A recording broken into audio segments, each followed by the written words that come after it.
G'day guys, we've got the 2020 winners of the block here, Jimmy and Tam, who have come to the Plungie factory to see how it's all made. So guys, what do you think? Mate, it's a very impressive setup here. I mean, just seeing how regimented it is, everyone's got their jobs. I mean, there's a good 70 pools behind us here that are ready to go out to people's backyards so they can enjoy it.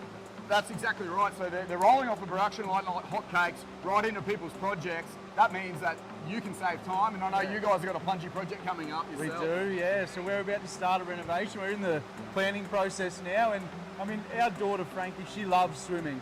So I mean, it was never a doubt in our mind that we had to somehow get a pool in our backyard. And I mean, we love the Plungies.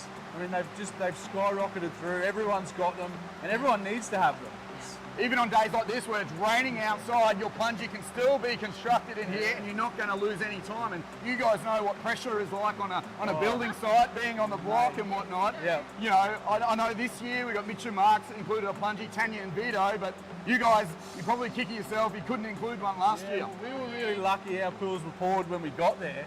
But I mean, you know, you can see it on the block this year. The guys that had Plungies were strides ahead. So thank you guys for coming, seeing the factory tour, and we can't wait for your project. Cheers, mate. Thanks, Jimmy. Thank you. Thanks, Jimmy.